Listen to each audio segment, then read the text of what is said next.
So আজকে যে কোয়েশনটা দেখতেছো এটা অনেক সেলিব্রিটি একটা এমসিকিউ, এটা অনেক অনেক বেশি আসছে পরীক্ষায়। দেখো এখানে আমি যেটা দিছি এখানে 4বার হচ্ছে ইঞ্জিনিয়ারিং আসছে। তো তোমরা আমি করার আগে তোমরা একটু কমেন্টে অ্যান্সারটা জানাই দাও কত হইতে পারে, এটা তোমরা দেখছো কিনা।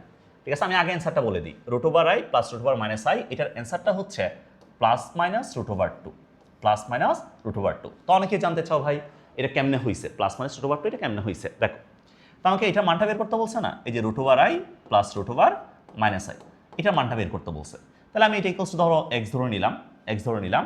তো আমি যদি এখন ভাই বর্গ করি, উভয় পক্ষে যদি বর্গ করি, তাহলে √i plus √i whole square equals to কত, ইকুয়ালস টু এক্স স্কোয়ার, তাই না?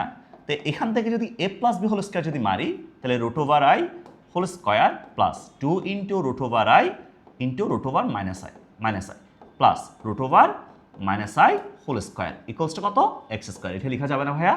তো এখন বলো √i হোল স্কোয়ার মানে কত, অনলি i, প্লাস এখানে 2√i ইন্টু √i আছে, 2√i ইন্টু √i। এটা সমান আমরা আলটিমেটলি লিখতে পারবো 2√i ইন্টু -i মানে কত, -i স্কোয়ার। এটা লেখা যাবে না ভাইয়া? প্লাস √i হোল স্কোয়ার মানে কত, -i equals to x square. তাহলে -i প্লাস i মোকাবেলা চলে গেল। এখন পরে আছে কত, i স্কোয়ার পরে আছে। আমরা জানি i যে জিনিসটা আছে, i এর ভ্যালু হচ্ছে √1, i এর ভ্যালু √1। তাহলে i স্কোয়ারের ভ্যালু কত আসবে, i স্কোয়ারের ভ্যালু আসবে -1 আসবে। তাহলে এখন দেখো i স্কোয়ারের ভ্যালু -1, তাহলে 2√1 -1